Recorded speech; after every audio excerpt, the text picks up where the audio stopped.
where we are hoping that this collective debate of experiences serve you as an information for planning and implementing a better sustainable future in terms of livelihood. Before we proceed, I would request all the participants to be on mute. This will really ensure a clear, audible for every one of the participations. And if you have any questions, meanwhile, you can use the chat feature, which you can see on the right side of your screen. One of us would definitely assist you. And just in case you are not able to hear us or at all, please try to join in again. Like just drop off the call and join in again and check, make sure like your connectivity is better. So yeah, we truly appreciate all the resilience and passion shown by our NGO and corporate partners who are working towards a better future against these uncertain times. Many of you are already aware what Connect4 is all about. For those who are new to Connect4, I'll just give you a brief. We are a digital volunteering platform with over 400 NGO partners and 20,000 volunteers. We kind of match volunteers to NGOs as per their requirements, and the service is free of cost. Where the idea of monetary donation is very well established in India, we try to promote the idea of donating time and skill. Currently, because we all are in isolation and are not able to be on ground that well, we are assisting all our NGOs through virtual volunteering, capacity building sessions, and various other knowledge sharing webinars and workshops. Coming to the purpose of today's panel discussion, which we all know is in regards with livelihood. So when I say livelihood, it is very obvious that the strength of a given livelihood is not only measured by the productive outcome, but equally on its resilience to uncertain times, which we already are in one. We all are aware that this entire sudden huge outbreak of COVID-19 and the lockdown has led to a huge spike in unemployment rate to almost 27% and has created major social and economic crisis. In a matter of few months, it has changed the world of working and learning sphere and even the developmental sector. Under these conditions, we all know that we have to adapt certain strategies to, at least have or maybe survive in the best possible way. While a lot of our, like a lot of non-profits and corporate organizations are trying to bridge this gap between skilling these beneficiaries and helping them earn a living, various challenges that we all see they face on a day-to-day basis. Also, livelihood recovery is a process. It doesn't happen in just one go. It has to eventually grow as a process. And therefore, the aim of today's session is not to give you a call of action or just to tell you that this is what you should be doing, but to place before you a menu of options. Network Connect4 has brought you a panel of esteemed speakers from both the sectors, corporate as well as developmental NGOs organizations, and so that we can understand their views on livelihood and skill development. So the whole discussion, I think we all are aware about the whole brief of it. So let me jump into the introduction of our speakers. We have Atul Gandhi, who is head of investments at Edelweiss Foundation and comes with over 14 years of experience in the developmental sector. Then we have Manu Mayank, heading the social and impact sustainability at Humana People to People India. He has over 19 years of experience in international development across multiple countries, Asia, Africa, and Oceania.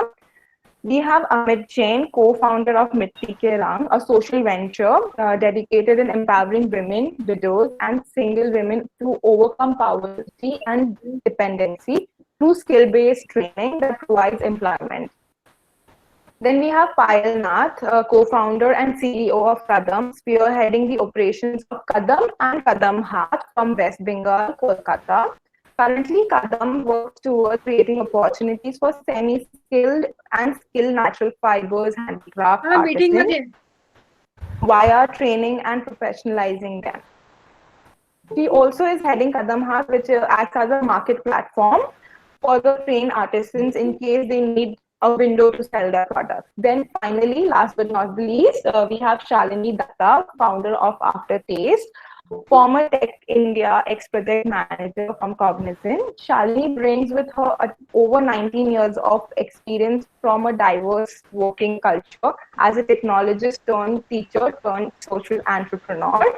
The Aftertaste is a grassroots social enterprise working for the last 7 years with the mission to empower women from economically disadvantaged communities and enable them to break the vicious cycle of social and economic poverty through the generation of dignified and sustainable livelihood.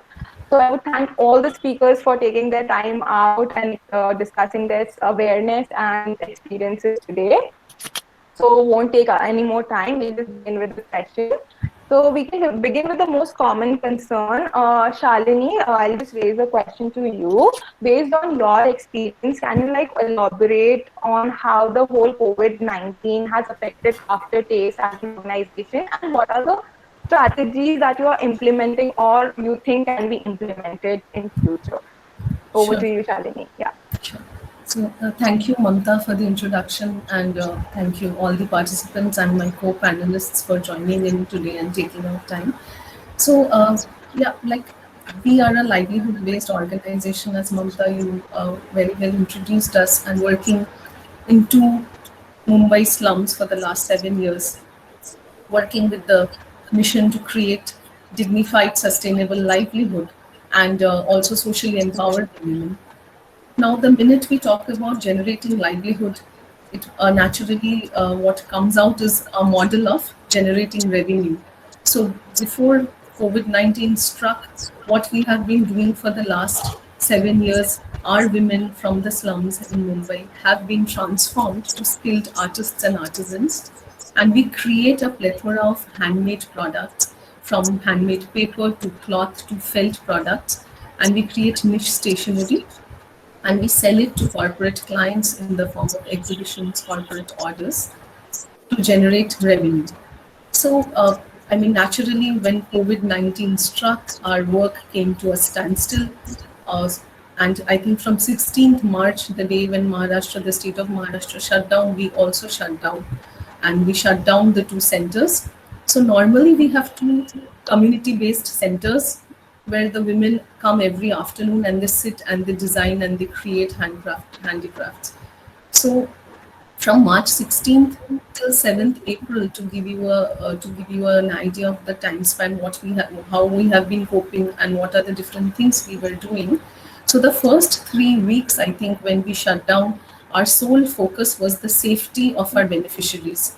Because I would like to add here that in a Mumbai slum, social distancing, which is one of the most important ways to fight coronavirus, is absolutely something which cannot be followed, especially the communities where we work with. There is no water connection. 50% of them still don't have public toilets. So I think our biggest concern and our biggest focus area was ensuring that the beneficiaries are safe. So we were constantly generating awareness about the crisis, about what the health issue is, and how to take preventive measures from it, making them aware of the different touch points in the community and how can they take precautions, whatever WHO was sharing, and also depending on the scenario on the ground. So I think the first 3 weeks till 7th April, our focus was that. And of course, coupled with that is the key question of their livelihood. Because it goes without saying that we were absolutely not selling anything, hence not generating any revenue. So we also started a parallel process of raising funds.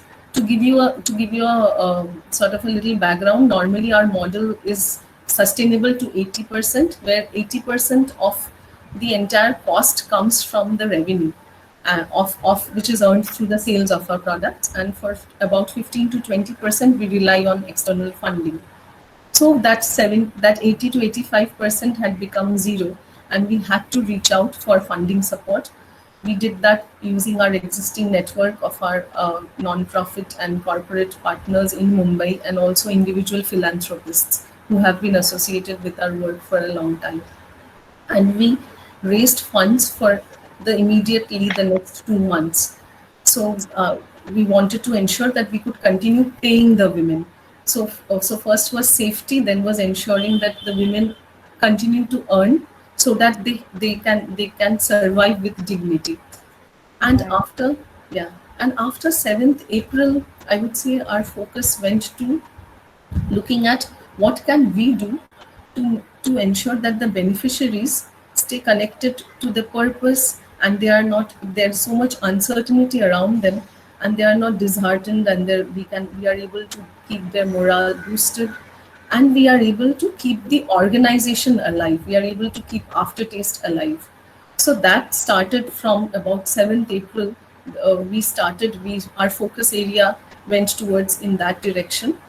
And how we tried to do that was, so here, just to give a background, because a lot of people, I read the questions which had come in. We when we were reaching out for awareness, we were doing it individually on personal phone calls. Not everybody still has a smartphone, like though it is a Mumbai slum, so those challenges were always there. We had women leaders from Aftertaste who were the point of contacts, who were disseminating information to rest of the team members when we were not able to reach out to a particular team member. And what we did from after 7th April was we created WhatsApp groups using some of our key team members, and we created different groups based on their skills, and we started a process of remote learning. Remote learning with the agenda to not start selling anything, but so that they stay connected to their work. They can enhance some of their skills. They can do some personal development like learning English, um, and also enhancing their existing digital or financial literacy by talking to them about the different government schemes which the government launched post 7th April, like Jan Dhan Yojana, and how they can avail those schemes. And also telling the women to combat misinformation. Often there were misinformation in the community कि जो 500 रुपए आया है वो चला जाएगा, and everybody crowded the bank. So after 7th April, we tried to address all this also through WhatsApp groups and through women leaders, and sort of remote learning. And alongside, we tried to reskill. We tried to also think of, to keep the organization alive, what can we do to start realigning some of our women to create some COVID essential products like masks and gloves. So we started training our women remotely to make that, and the sewing machines were shifted to their homes within the constraints. In a Mumbai community, the home space is very less. So whatever was possible, and that's a decision we took based on the given circumstance. It is not possible for everybody to work from home where we work. There are several challenges on the ground.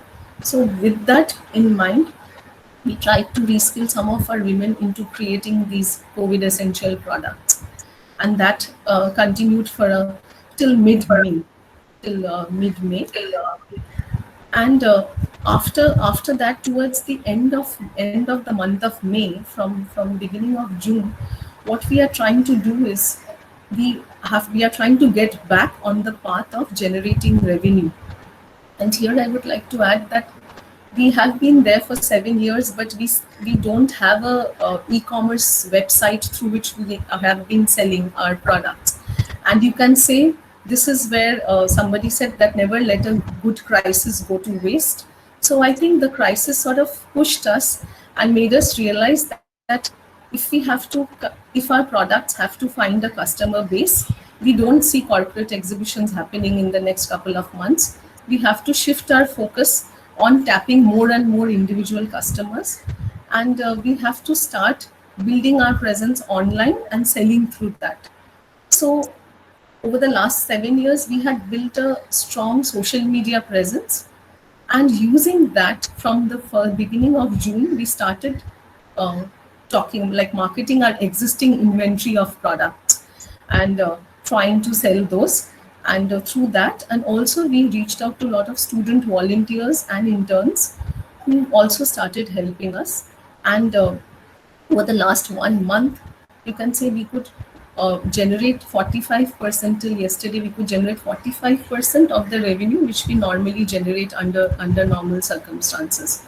So to summarize, I think We first focused on safety and welfare of our beneficiaries, focused on making them aware of the government schemes, focused on reskilling them and building their knowledge base, whether it's enhanced skills or English or digital literacy. And now we are trying to shift towards, we are trying to sell online using our immediately available platforms of social media, and trying to sell, and get orders and sort of get back on the track of generating revenue and gradually get back to, business as usual. Without without, we are still not, because of the current condition in Mumbai, our workshops are still not fully operational. For the last 2 weeks, we did a small trial on alternate days on very small groups with lot of checks and balances. And we hope to continue in that way for the next 1 or 2 months, and then take decisions based on how the situation evolves. All right. Yeah. Thank you, Shalini. Do any of the other speakers have any points to add on to already what Shalini spoke? And if our audience has any questions, I would request you can just raise it using the chat section. We'll address it at the end of the session, definitely. Okay, maybe then we can proceed. Since we have already touched upon the fundraising during COVID situation, as Shalini mentioned, Amit, coming on to you, could you please shed some light on how you fundraise while working remotely? And then obviously your viewpoints on other things. Yeah. Right. So thank you so much. First of all, regarding the fundraiser, so frankly, what happened, when I was doing a backpack across India for 6 months, and when the lockdown happened, so I was in Guwahati, and then I realized कि luckily मेरे पास में घर है रहने के लिए गुवाहाटी में, but जो भी लोग migrant थे तो उनका क्या होगा. So we thought, okay, let's try to do a fundraiser for 10 lakh rupees, wherein the idea was to donate 50% of the fundraise to family direct bank transfer, because that is most important for them, because you never know what money they will be using it for, what all purpose they need it.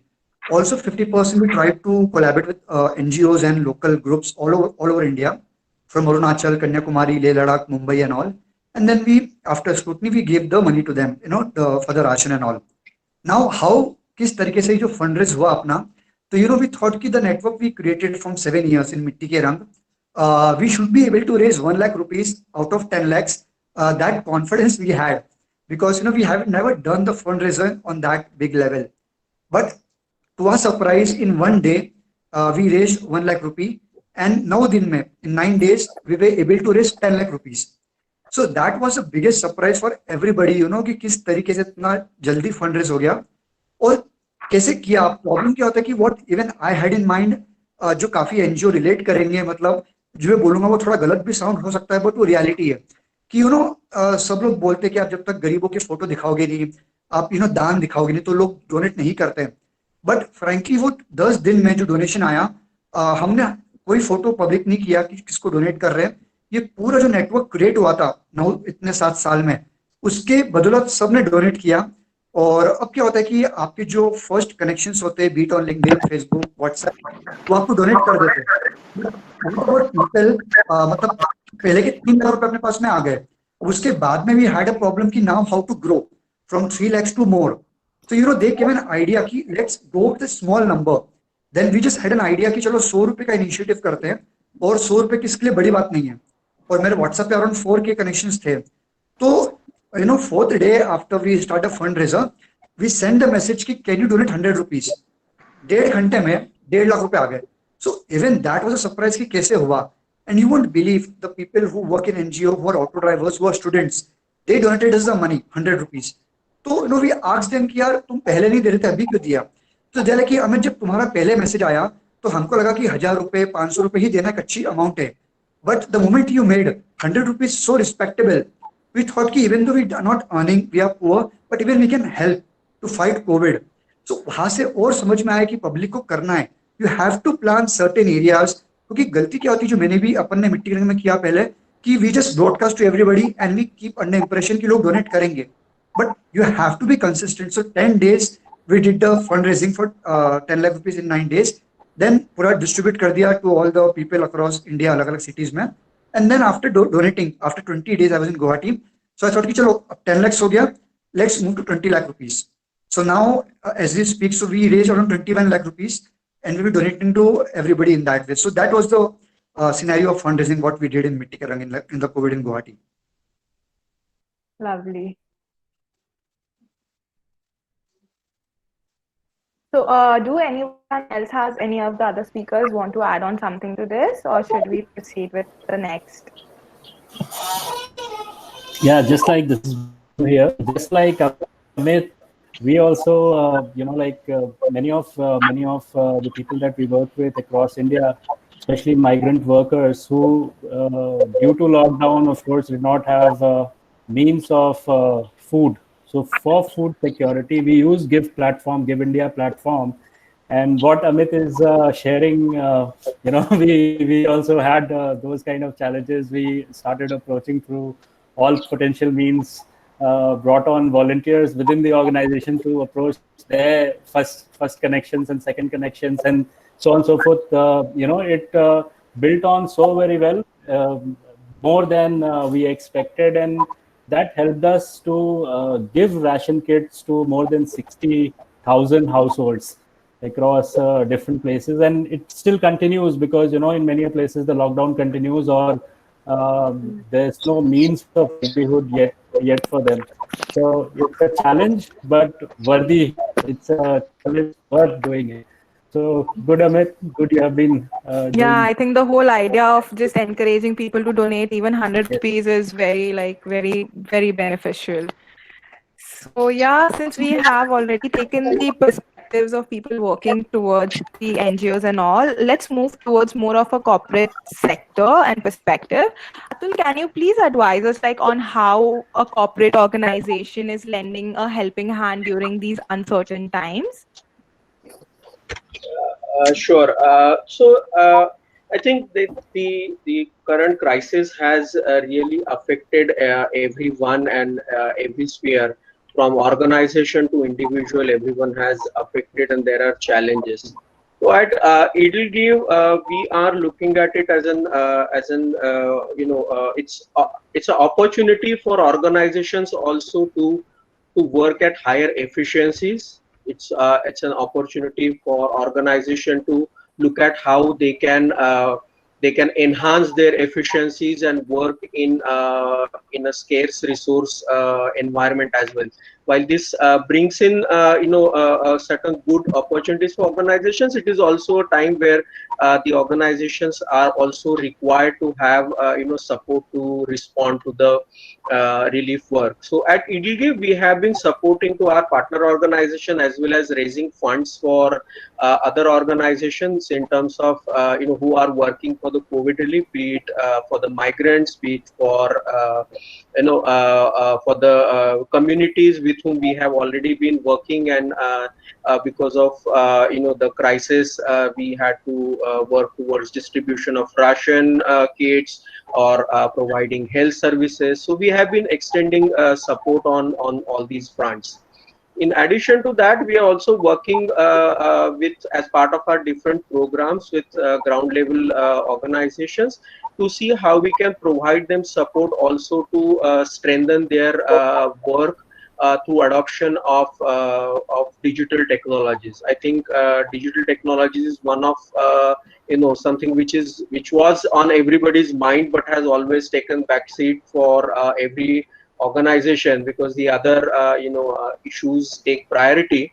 But I think this is also something which organizations will need to definitely focus on in the current environment, because of the crisis, when on ground operations have come to serious constraints in terms of the access. I think use of digital media is also going to be extremely important, and this transformation will help organizations to work with for the continuity of operations.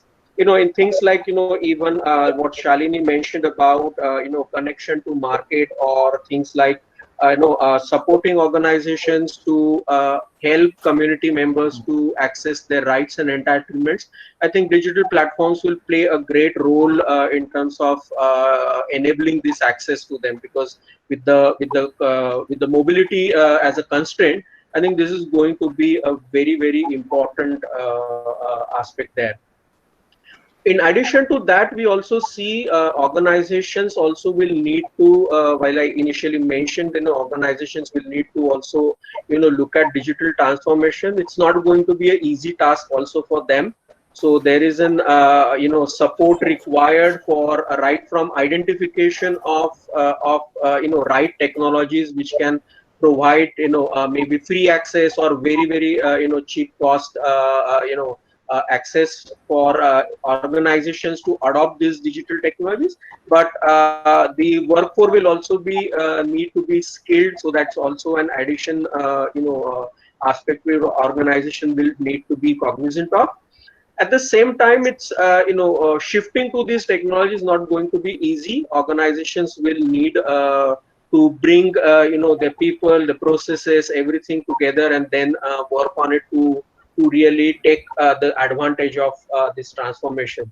So I think this is a very good opportunity even for organizations who have not only in this case it will give, I would say, organizations who are the donors, who funders who are engaged in supporting organizations, and also who have experience of working with technology. This would be a great opportunity for them to engage with organization more, understand their challenges, and with their own experience, their own understanding of market, they can help them not only on technology but even things like what Shalini was just mentioned about the market linkages and use of online platforms. I think this is going to be extremely important for the funders also to be cognizant of this and extend support towards the grassroots organizations. Right. Yeah. Just to add, I would like Amit to speak about how he has started selling his products also online. You guys have a plan for Diwali as well. So could you please shed light on that aspect? Right. So basically, I'll just give a 1 minute background of Mitti Ke Rang. So we started in Pune, and I was working with the Bank of New York for 7 years. And along with that, we used to we have a team in Pune who used to make different products. And later in the Diwali in 2019, the women entrepreneurs we have in Pune, so they make candles, tea light candle. And many of you might be aware that at that time in Pune, we had very bad floods across Maharashtra and other parts of India. So, we were able to sell around 52,000 candles across India, and we were on Amazon, Shopify. And then I started the backpacking journey across India to, meet more women entrepreneurs from all the villages. And so what happened, this year we had a plan because last year काफी अच्छा हुआ, तो अपने भी एक अच्छा बढ़ गया कि we can help more women entrepreneurs. So we had a plan to sell at least 1 million candles this year. For example, last year we had 50+ stalls in Pune in different corporates. क्योंकि दिवाली में जो भी आप NGO चलाते हो, अगर किसी को भी हेल्प चाहिए, अगर एक बार कोरोना का इश्यू सॉल्व होता है कि कॉर्पोरेट्स में स्टॉल लगाना है, तो आप you can reach out to us because काफी पुणे मुंबई में अच्छा एक नेटवर्क बन गया है, तो वो वी कैन कनेक्ट यू, वहाँ पे काफी एक्सेल हो जाता है. उसके अलावा we had couple of corporate coworking space, ये साल पता नहीं कितना होगा, तो they purchased the products from us to distribute into the company. When it comes to Diwali this year, so we had a plan again to sell 1 million, but Corona ने पूरा वाट लग गया सब चीज का. So what are we doing now? So we moved to fundraiser to compensate for the women who are working with us and the other family. Now from 1st, like 3rd, 4th July, we are again wrapping up the website of Amazon and Shopify, wherein we are trying to onboard around 30-40 women entrepreneurs from India, wherein I met in the backpacking journey. They are making different products, और उनका वो product पूरा launch करेंगे website पे, and keeping Diwali into consideration. क्योंकि आपकी दिवाली 14 नवंबर की, और अगर अगस्त तक भी कोरोना का इश्यू सॉल्व नहीं होता है, दिवाली में भी आता है, बट एक जो चीज सब लोग इसमें इस्तेमाल कर सकते हैं कि दिवाली में corporates would be asking the employees कि आप, they will give us the address कि आप शिप कर दो, even though they are not coming physically to the office. So that is a plan to tie up with more and more corporates for this Diwali. और जो भी products अलग अलग location में बना रहे हैं, तो वो पूरा भेज के जो भी होता है select, then we can help the women entrepreneurs. तो यहाँ पे what we are trying to save कि we are not trying to again go and teach women कि भाई ये तुम सीख लो, क्योंकि frankly couple of people who are there in the panel today, they have been training women from a long time, and also other NGOs have been training. We thought कि let's collaborate, जो बना रहे हो platform पे we will upload, and also we are trying to collaborate from now. तो any NGOs, any group want to collaborate with us, any women organization, वो एक कर सकते हैं. और अभी जो currently कर रहे हैं वो है मास्क, कि काफी corporates को they have to अब जैसे corporates का आपका founding day होता है, अलग अलग दिन होते हैं, they want to contribute. तो couple of corporate in Pune give us the amount कि okay women ये बना रहे हैं, आप उनसे मास्क बना लो, तो women को पूरा अर्निंग मिल रहा है, और वो मास्क अपने जो वॉलंटियर्स है they are distributing to the frontline workers. तो end to end it's getting solved or everybody's problem. और we did it from Ujjain, even Leh Ladakh, काफी we had a great network. वहाँ पे donate किया, कन्याकुमारी में किया, अरुणाचल में काफी काम कर रहे हैं, और मुंबई में. So that is what we are doing, and that is our plan for Diwali. So let's see कैसा होता है. Thank you. Great. Great, amazing. So yeah, coming up to what Atul also mentioned, that accessing the right platform of digital and all that is also important. Besides also learning how to use it, like only having the digital platform does not help. So does anyone from our speakers want to add on anything onto that? Yeah, Samit.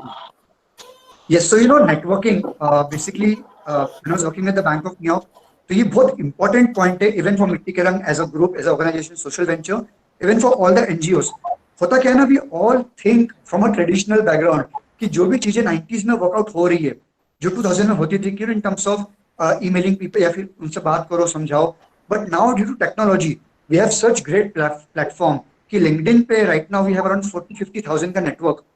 So जो भी NGO run कर रहे हैं, आप उसका account create करो, ना कि page, even on Facebook, even on Insta, even on LinkedIn, and also your personal, और you add people जो आपके donors हो सकते हैं, जो आपको corporates हो सकते हैं. So just a thought in terms of networking, जो topic अभी था, ये quote है जो we always follow, make connections when you don't need the most. मतलब आप जब लोगों से रिश्ता बनाओ, आपको जब उनकी जरूरत नहीं है, so that time you make relation from heart. So that is what we did when I was working at the Bank of New York.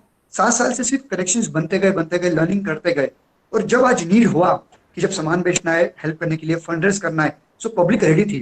तो आप जब मत ऐड करो आपको जब नीड हो, पर आप पहले ऐड करो आपको जब नीड नहीं है. तो that is how networking grows, and anyone needs any help in networking. So luckily we have been doing that, and also right now interns have been in like they want to interns. So we have around 68 interns right at Mitti Ke Rang from all the background of colleges. So yeah, we can help them for that as well. Thank you. Lovely, lovely. So yes, now let's move forward, like to understand more like how handicraft skills work and how best we can utilize these skills. We have Payal from Kadam, who can obviously speak much more in detail. So Payal, can you please guide us towards the handicraft sector and how Kamhat is helping artists their handmade products on, because I think a lot of our audience wants to understand how to sell their products online. Yeah. Payal. Yeah. Hi. Thanks. So आपने कहा handicrafts. Why handicrafts? सबसे पहली बात कि हम सब work from home की बात आज कर रहे हैं, और handicrafts वाले हमेशा ही work from home से ही करते हैं. So they always work from home. So I think ये पहली बात. दूसरी बात, handicrafts, हम सारे प्लास्टिक, फाइट, कार्बन फुटप्रिंट को कैसे कम करें. मिनिमम फुटप्रिंट क्या है handicraft सेक्टर में?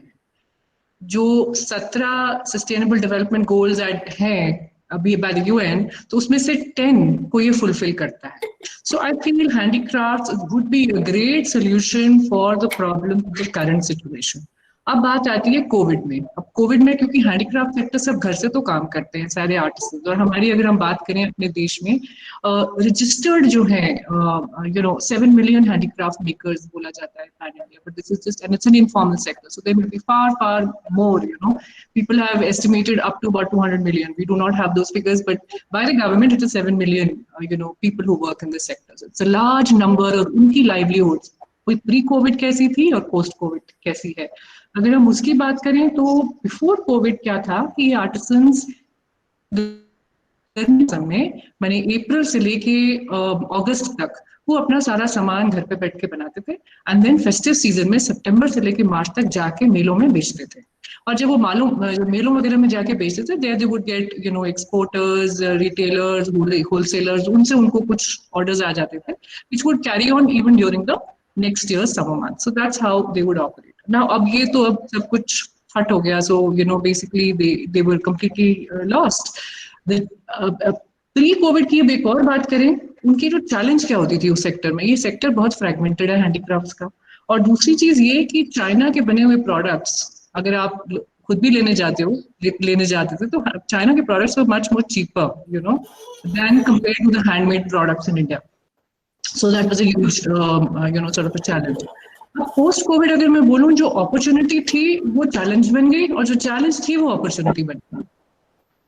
You ask me how? It's interesting because I'm getting, believe me, the amount of emails that I get in a day and messages that I get from young startups जो import कर रहे थे China के products, वो बोल रहे हैं कि पायल जी हमें आर्टिसन कम्युनिटी से कांटेक्ट करा दीजिए, we would like to start buying this material, that material, home furnishing, basket, ये वो सारा कुछ.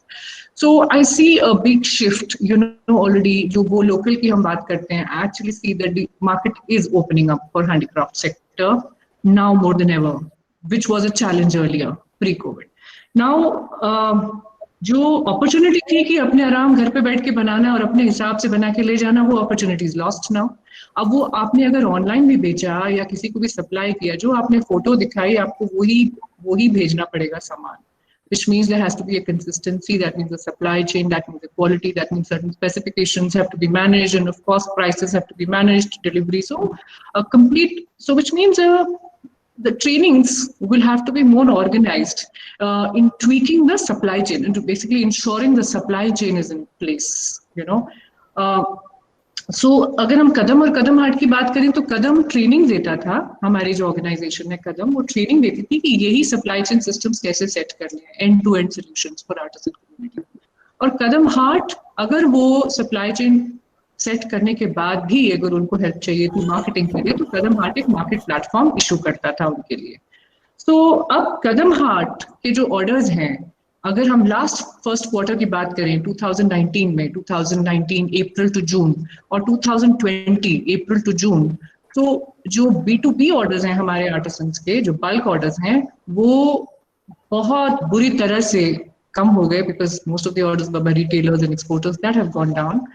बट B2C, लोगों को जरूरत तो अब भी है सामान की, तो वो B2C has really opened up. Now B2C किस तरह से, जब इस टाइम पे हमारी बहुत लो सेल्स होती थी, रिटेल सेल्स, अब जो पहले अतुल जी ने भी बात करी है ना, Shalini also said online platforms. Now अब we did not have the possibility to set up a website and start selling and all of that. हमारा था नहीं अपनी पूरा सेटअप इस तरह का. So we sort of tied up with marketeers, with marketplaces, जिनका स्किल है इस चीज में, वो उनका स्किल है उस चीज में, हमारा है सप्लाई चेन में, और हमारा है टू इंश्योर हम क्वालिटी प्रोडक्ट देंगे और टाइम पे देंगे. So those sort of tie-ups and collaborations happened. With the result, in these 3 months were vis-a-vis the last year's 3 months of April to June, we had a 10-fold increase in B2C sales. So it was like a silver lining, behind the dark clouds of COVID, that we saw the possibility. अब हमारे जो artisans हैं, अब वो तो handle नहीं कर पाते, लेकिन हमने उन सबको स्मार्टफोन दे रखे थे to look at the quality and everything. So at least certain things were taken care of. Now अब सप्लाई चेन का सिस्टम जिनको समझ में आ रहा है, अब उनको समझ में आ रहा है कि वी नीड टू रीट्रेन और train more and more people in setting up complete supply chains, because ये अगर इस समय भी काम कर गया, which means even later on this is what is going to be the long term practice. तो उसके लिए again I am going to tell you another silver lining story. Construction companies हैं जिनके वर्कर्स जो हैं माइग्रेंट कंस्ट्रक्शन वर्कर्स, वो वापस अपने चले गए हैं. आई वर्क फ्रॉम बंगाल, तो बंगाल में जो वापस हैं, they have sort of identified कौन से डिस्ट्रिक्ट में गए हैं, और वो पहले बैम्बू का काम किया करते थे, बिकॉज उनके ऑर्गेनाइज सेक्टर नहीं था, so they had moved to cities for work. They've gone back now, so now we're getting projects end to end to integrate them with the basketry makers of that region. and set up a complete supply chain so that they can have a business solution of their own to work with. So those are the kind of opportunities which are opening up. If you have a model which is taking care of all these things, end to end, definitely, I think now is the time, go local and buy Indian, and all of that movement is very high. So yeah, I mean, another great thing that I saw was that sab log ikatthe ho gaye to help each other. There are about 200 craft organizations which have got together with about, I don't know, 2000 से ज़्यादा ऊपर शायद हम volunteers होंगे जो हम एक दूसरे को reaching out to help each other. हमने एक प्रण लिया है कि एक भी artisan hunger से नहीं मरेगा. How are we going to help each other? So with the result, even if like I'm the basketry person, but I know somebody might हमारा इसमें से home furnishing के लिए shout out for anybody handling in home furnishing कोई एक buyer आया international को चाहिए. So we're supporting each other. That is a new thing, and I think a fabulous thing which has come out. I'm just looking at the good things that have come out of the Samudra Manthan. Lovely. Yeah, and I think yes, lots to do. I find ourselves much more busier than what we were earlier. So new ways, reimagining new ways and new ways of thinking, and I think out of the box. Yes. Yeah. So yeah, I feel like just collaborating with the right set of people and reaching out and not just staying and not just adapting the older models of thought process and all is also very important. Like how Payal have already mentioned, like collaborating and all that thing during this period of time. Just to give you another example, right.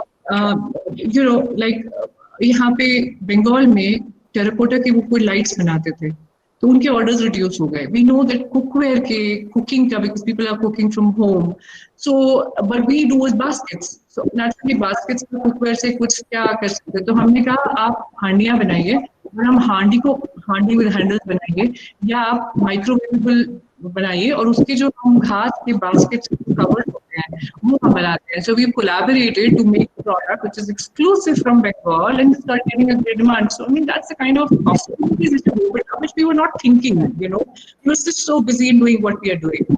Yeah. Right. I think yes, you have to go beyond your regular thought process and just not be dependent on the older thought processes that we were earlier applying.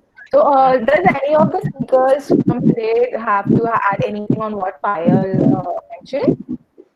I would just, add and rather congratulate Payal ji for raising such an important point. I think over years, the development sector organizations have really shied away from collaborating. Everyone has, with their small little deviation from somebody else's model, have really focused, all their energies onto reinventing things.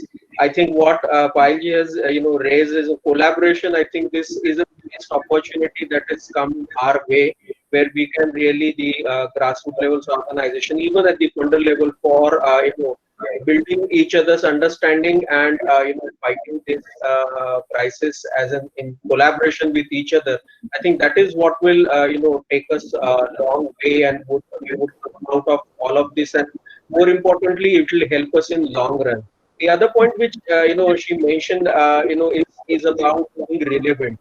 So as I said earlier, if be it technology or be it what you adopt, I think being relevant is going to be extremely important. Be it relevant in terms of training, be relevant in terms of your response, and in terms of what options you choose from. Relevance is going to be the key going ahead. Right.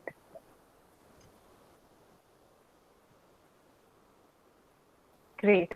So yeah, let's move forward finally towards. Sorry, does anyone has to say anything? Did I interrupt? Okay. So yeah, moving forward, lastly but not to least, to Manu. Manu, what would your suggestions be on like having a collaborative ecosystem of sustainability and your ideas on way ahead this whole lockdown and pandemic situation? Thank you, Mamta, and hello everyone. Humana India works across multiple thematic areas of education, environment, livelihood, and health across 14 states in India. And livelihood and skill development is one of our flagship programs. So where we are working with women and youth, unemployed youth from rural and semi-urban areas across different states in India. Some very remote districts, some tribal areas, and also closer to cities as well. Now, we have been working in farm, forest, and entrepreneurship development and cross-cutting areas around it. So, two components under our livelihood programming, which has been very relevant pre-COVID, especially during these difficult times, and I believe that they'll be relevant post-COVID as well.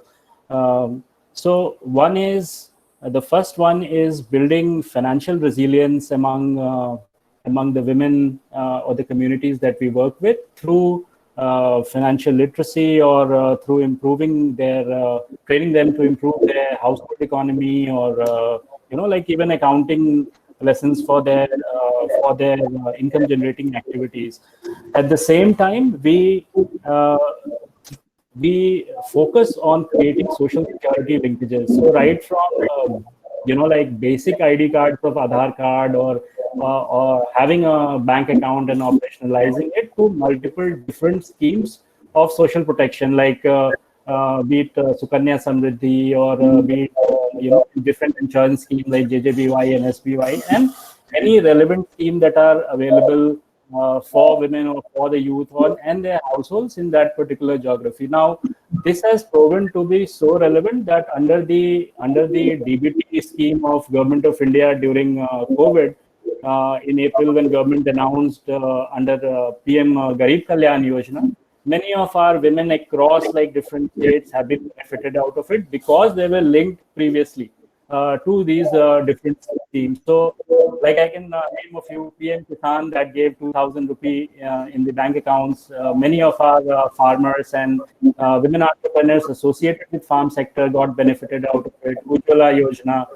There was a three cash injections in Jan Dhan Yojana account. So several thousand women have received this.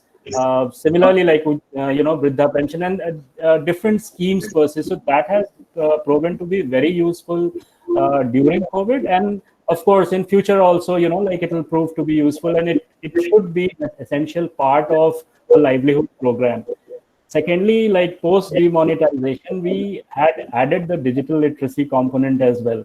So basically training women to use beyond the red and green button on the phone, and how to like use their phones for their mobile banking, or using Bheem application, or women with smartphones also went ahead and could use different market platforms and so on and so forth. However, it does have limitation in terms of both network and access to phone.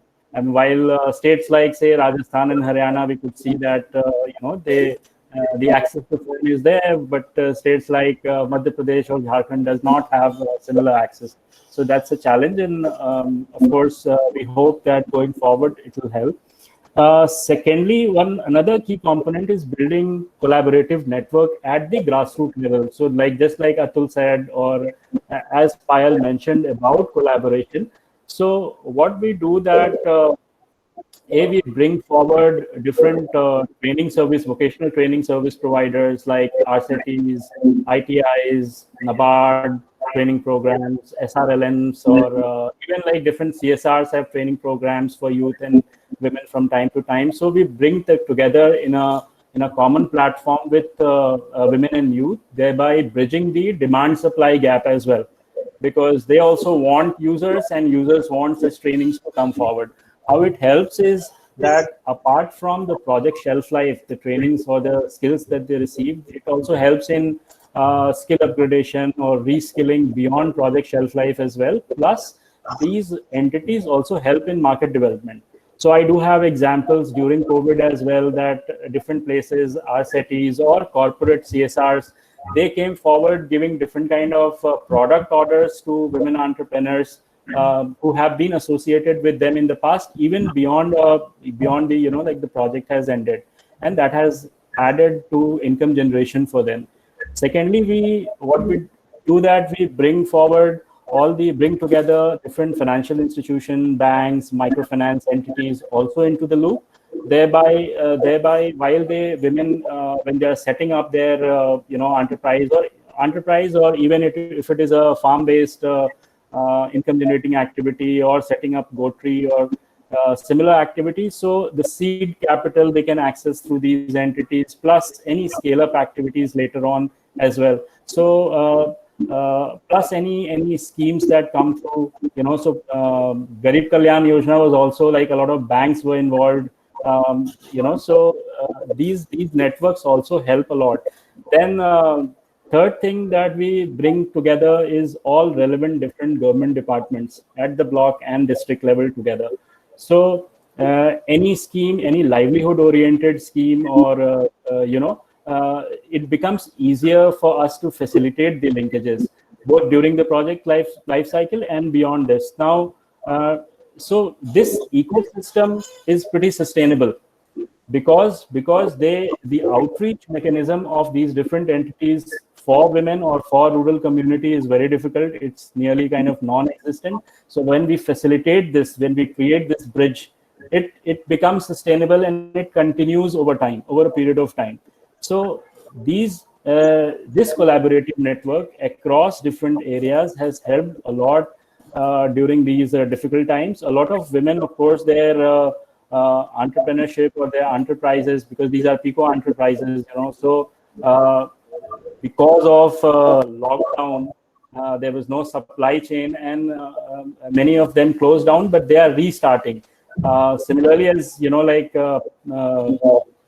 Shalini talked about, and Amit also talked about mask making. So some of the corporate partners came up and they gave like very large orders, or these local government departments came forward and they gave large orders to women who were involved in sewing or tailoring, and they involved many other women similarly. So creating these networks at local level and financial and literacy, and creating these linkages, I believe are very essential for any untoward incident that happens in future, but also to make women, and especially poor and ultra poor families, self-sustainable, and basically make their livelihood sustainable.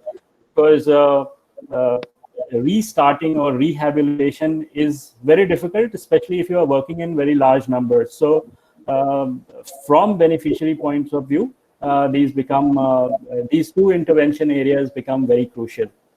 So yes, thank you. Thank you, Manu. Any of the speakers want to add on to what Manu just highlighted and spoke about? Amazing. So we are like very well on time and all that. So right now, I think I'll just. Sorry, yeah, Mamta, sorry, I couldn't unmute on time. Sure. Yeah. So just to, yeah, no problem. So to what Manu said, and also what we realized, that some of the challenges we faced, and which is what he said is one of the beginning, the point with which you began, Manu, how to make our communities more resilient, so that if in the future there is another crisis, so that we are better prepared. And I think that is where the financial literacy aspect of it, which is not just limited to financial inclusion, but actually about how to manage your finances so that there is some savings for a rainy day, maybe if not for 3 months, but at least immediately to address the immediate emergency for a month in communities. That will be really crucial. And I think that is why this knowledge is very, very key, and which we have been trying to build. And we realized that with some families we could achieve that result, which helped them who were in a better position compared to some of the other families. But we need to really expand this and have many more people aware of this, this financial. And on the digital literacy part, I would just add that now, with especially in the communities here in Mumbai, the cash transaction, like cash being one thing, which is another touch point. So we were trying to use, because Google Pay also uses underlying BHIM UPI. And these are some things which I feel, and I mean, just a thought which I wanted to share, I think easily can be implemented. Training people to use things like Google Pay, if people have a smartphone, they can be done. They are not very difficult to achieve. And these can actually go a long way in making people feel empowered. And they can do so much with it. Like from now, they also have a feature of booking a gas. Gas booking really makes a woman in the community feel like, in control and able to do so.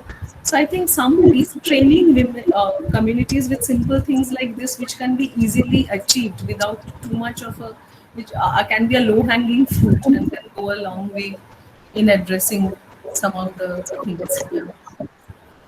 No, totally, it helps. Like bringing this behavior change per se about goal-oriented savings has actually helped. I mean, when they are also setting up a small income generating activity, it helps, and especially during these difficult times, it has proven to be a gift for them, like, so that they can, because their other sources of income has also gone down, and they can use these little amount of money to sustain themselves, which becomes all the more important. And you're right about that. Many a times financial literacy is often confused with financial inclusion, and not building their capability per se towards resilience.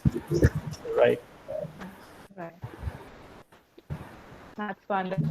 I will just request anyone from the audience, if you have any question, you can just unmute yourself and raise your question to any one of our speakers. I have been watching, like, a lot of people did ask certain questions, and I'm so thankful for all the speakers who responding them and all that. So anyone from the audience, you can unmute I'm yourself. Shashank from the Grace Foundation. Sure. Hello, thanks everyone for this great session. I just wanted to understand how useful are Give India and such platforms when it comes to raising awareness, first of all, what we are trying to do over here, and of course, fundraising.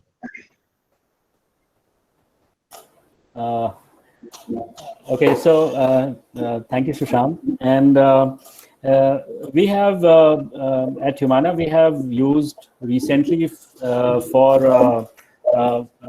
COVID, but we have used Give India platform for some of the different campaigns, be it for mainstreaming out of school children, or more recently, for relief efforts in 24 Parganas after the cyclone. So it is useful to raise awareness, but it also depends upon how well you are able to market it yourself. So once you have created a brand for yourself on such platforms where there are like good Samaritans all over the world who come and use Give platform to give to donate on a regular basis. So once you have created a brand for yourself, then even if you're not your first, basically connections who are not your first or second level connections will also come and give, but it takes time to build such a brand on such platforms as well. So awareness generation is good. I mean, campaign or cause-based fundraising, if you are new on such platforms, is more easier as compared to programmatic or program-based fundraising on such platforms. Great, Manuji. Thank you so much. And just a follow-up on this one, anyone, even in the audience, if they have based in Mumbai, preferably if they have any gift items and you have handicraft items that we can use, we are opening Grace Foundation helps opening dialysis centers more in the interiors and of tier 1 and tier 2 cities and the outskirts. So anytime we inaugurate, we don't have too much crowd, but still we give a little token, of course, with a little sanitization and all that, being in healthcare. We would like to explore opportunity if we can have procure some handicraft items that we can give to some of our guests, so the associated people. So do get in touch with the Grace Foundation for this one. Thank you. Thank you, Sure. everyone. Thank you, Shashank. Thank you. That was great. Thank you. Anyone else has any questions? Yes, I have a question. So, Sure. Yes. this is Mata from Arohan Financial Services. My question is for Mr. Mayank. So, sir, actually being a microfinance, we were very keen and we've been contemplating doing livelihood trainings for our microfinance customers who are rural housewives and all. So there is only one thing, one glitch, I mean, which we are not able to overcome, and we still couldn't come up doing their livelihoods. So while we know that there are a lot of success stories, there are failure stories too. So when we engage livelihood trainings for our customers, we have a doubt that in case they are not able to sustain the program, they will not repay us back. So, I mean, repayment is a big issue. And if it affects our loan portfolio, I mean, in repayments and all, how do we actually take care of that? Thank you for this good question. We similarly worked at a project with a MFI in Uttar Pradesh and a couple of other states.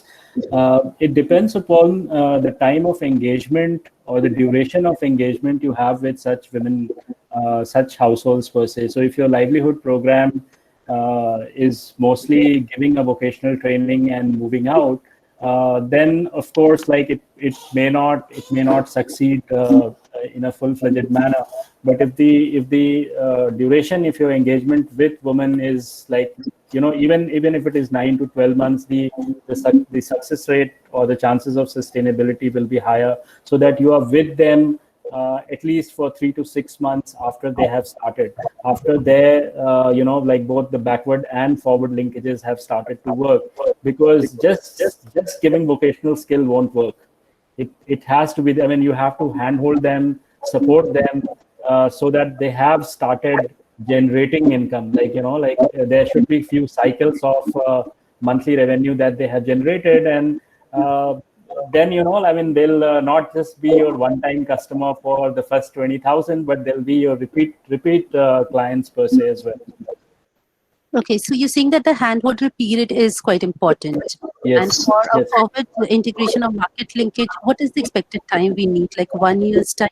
To link Yeah, I them mean, if you have a full-fledged, like a 1 year program, minimum 1 year program, that will be excellent. It could be longer also, but at least, like, say 3 to 6 months. That's what I say, that from the start of their enterprise or their you know, like income generating activity, that depending upon, like, if they are farmers, it would be at least 1 or 2 crop cycles, which would be for longer duration. But if they are producing, I mean, even if they are selling milk, so at least you would see that, I mean, if they have an existing cattle or they have purchased new cattle using your MFI loan or and their own savings or money from elsewhere, they should have been linked to the market, to the buyers, and you know, for their produce. And at least, like, if you see that there's a growth in income, even if it is, say, 4,000 or 3,000 rupee monthly, month by month basis for 3 to 6 months, so that there, by that time, they are kind of they will take it forward without so much support as well. Right. Thank you so much. Yeah, I'll just add to that, Smita. You can also study. You must have heard of Mandeshi Bank. So Mandeshi also has a doorstep cash credit program. You can maybe study, and it is all women's bank, and the customers are also women. So you can also study that model and see, you know, how it fits in your situation and your type of clients. That would also be a good learning experience. Sure. Thank you so much. I certainly will. Thank you. Thank you. Hi. Does anyone else Hi. from the audience? Hi. Hi, Shiva. Shiva from Bharat Financial Inclusion Limited. Yeah, can you be a little more audible? Your voice is very less. Am I audible now? Yes, go ahead. Yeah. Myself Shivraj from working with Bharat Financial Inclusion Limited. My question to the panel is, like, as understanding after hearing you all, like, whatever activities which we undertake through respective beneficiaries, that we need to ensure that end reach, that is a value chain thing at the end reach, like selling the product, that is something very critical. So in that case, how do we bring technology, and where all we can leverage? In that particular aspect, I would also request you to focus on where all we can help our farmers who are already producing their products. So where all we can help them to improve their livelihoods, because 60-70% of the farmers are already doing their things. Where all we can help those people. So with this context, so even after COVID, where all we can help those farmers to improve their livelihood, it would be good if you reflect on these particular aspects.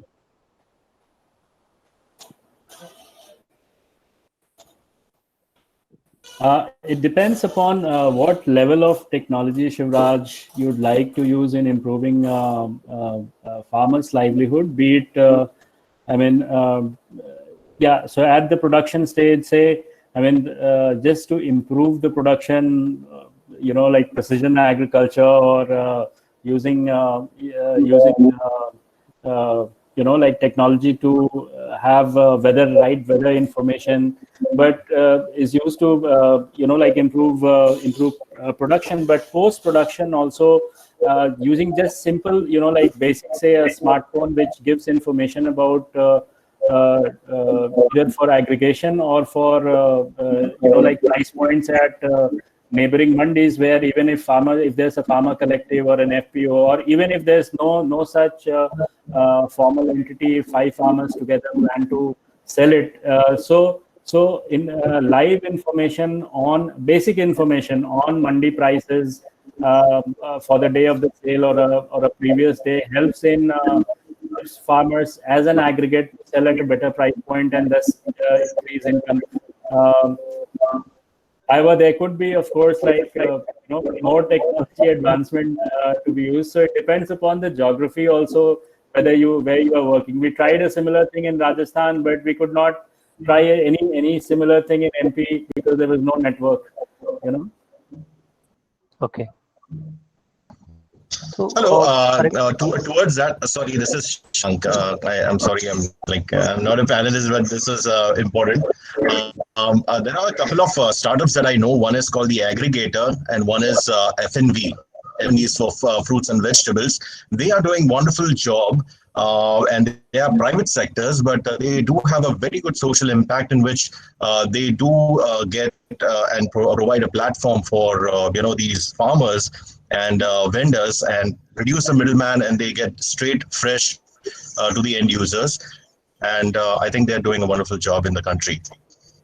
Oh, that's good. Thank you so much. FNV and Aggregator. It is pretty good. Like even if it is small and marginal farmers that you are working with, technology could be used for aggregation and better incomes for the farmers. Yeah. Thank you. Thank you so much. We'll take 2-3 more, maximum 3 more questions, looking at the time. Of course, if there are any questions that gets left unanswered, you can definitely ask us offline through the feedback form that we will be sharing, and our panel would be happy to answer your queries offline as well. So do we have anyone from the audience with any more questions?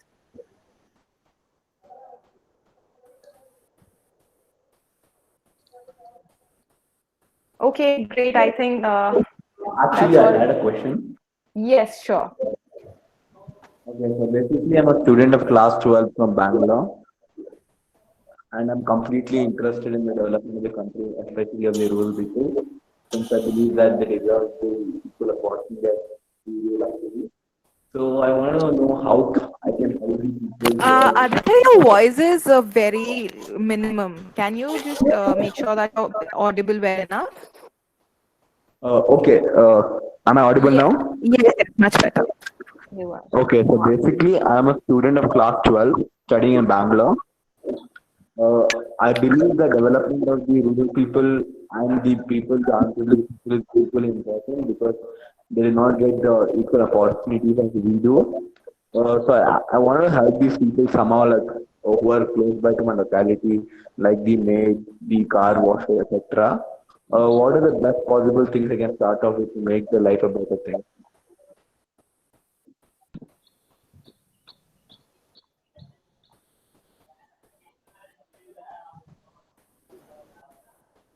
Shalini, can- you're on mute. Yeah. Sorry, Payal, you were saying. Sorry. No, I was just saying that it's very easy now. You can sign up as a volunteer on Connect 4. Yes. Yes. Yeah. Yeah, that's one way. I That's was for I that. was also about to say, like you can start with volunteering with organizations around you, Aditya. Like there would be multiple organizations, and you can volunteer with your time and skills to begin with, and that can be a Of course. And Connect Four will be more than happy to connect you to an organization where you could actually help. Yeah, transfer based on the exact amount of work you want to do and all the skills that you want to provide. Yeah, that is where one you can start with. Right now, like I mentioned in the handicrafts, we have more than 200 organizations who've gotten together from across pan India, basically. So we've created state anchors. So we have 28 state anchors, and each state anchor has a couple of volunteers who are registering who can help the artisanal community. If you're interested in the Karnataka chapter to help with your people, but these are rural, right? So if you want to help in rural, you can always, give a shout out. And I mean, volunteers are always welcome, who want to work from their heart. There are many takers like you. So true. Yeah, we have Shaila Thakur who has asked what should be program delivery model for skilling programs in current scenario, and how practical it is to have delivery through smartphones and tablets, etc. I think it all depends on the kind of skilling program that we're talking about. For example, in the rural sector where we work, where Kadam works with artisans, now, just to give you an example, sal leaf, the forest, non-timber forest produce. Now, these sal leaves are converted into like disposable, instead of thermocol and biodegradable organic product. So, to shift to train them in making something like this, online is not going to work because of the network connectivity not being there. These are in the jungles of Sindhipal and so many other, tribal belts. So, but the good thing is also that our teams can easily go there because in such untouched areas, COVID का problem नहीं है. Issues इतने ज़्यादा नहीं है. So, but also completely depends on what kind of a program, which area, geographical, demographics, and then, then smartphones, will they work or they won't work in the plant. Also, I want to add to what Payal said. So, for practicing of some of the skills, even if there's a network, so, women are already skilled. So just to kind of a refresher sort of thing can be delivered through smartphone. Again, network is a big issue. We are talking from Delhi and Mumbai, and it's not working properly. But secondly, some of the skill programs, especially where states have allowed, like the standard operating procedures have come up that some similar programs can take place. So if you were training, say, 30 women together, maybe now 10 women could be trained together, maintaining all the social distance and following such norms. But training can begin if you had like training were given through other service providers. So most of them are not functional at the moment. Government training institutes are opening from 15 July in many of the states. So probably that will happen, but it's mostly, say, life skills are possible through smartphones, but not so much as handicrafts or like learning to farm from the scratch or doing such activities. It's maybe in future when we have more advanced technologies, then yes. I think when we talk about the delivery models, we cannot forget that as Manu said, not everything can be delivered through use of technology. The handicraft. I think it is important that even if certain things can be delivered, but they are make more sense if they are experiential. I think the technology will need to take that into account, and it cannot be just dissemination of content. So even the online technology adoption should not forget the element of experiential learning that then only it will be meaningful to some extent, though it cannot replace in-person, interaction and engagements. But I think we can achieve a near good experience with that. Yes, I'd just like to add also like another experience. I mentioned the Sal Leaf in the tribal belt of handicrafts, but there's another handicrafts cluster we've been working with Cooch Behar. So there, the smartphone technology and all had been given. We had donated the, smartphones to them, and this was 3 years ago.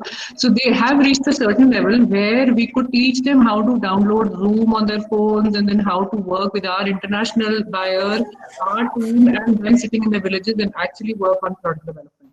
So, it also depends on which stage of, where you are in terms of your skilling, which level you. Exactly. Yeah. Yeah, I mean, good for giving refresher trainings on people who are already skilled, so that they can practice at home. Maybe they have the raw materials, but not someone who is yet to be skilled from the scratch. That's right. Perfect. So, okay, looking at the time, I think we will end here. To wrap up, I think with all the viewpoints we had from all our speakers, thank you so much again to taking out your time and sharing such an insightful experience with all of our participants.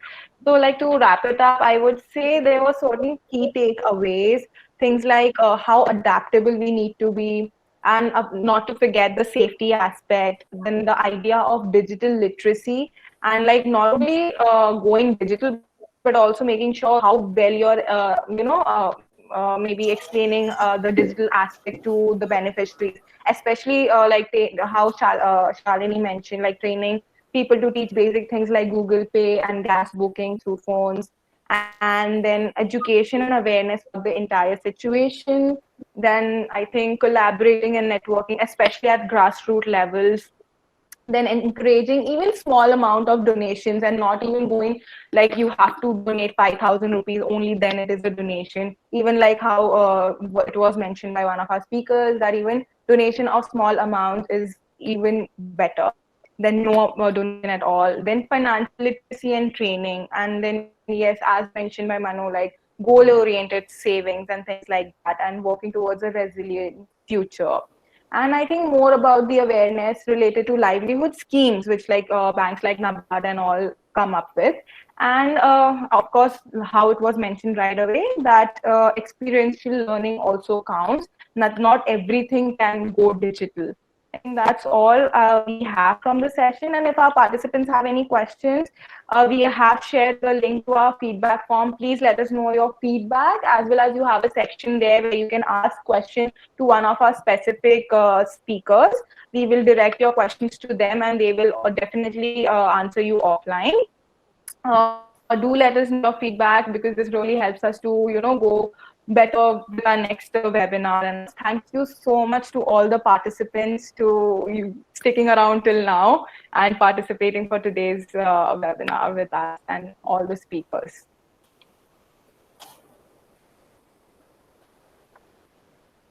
Thank you, Connect for team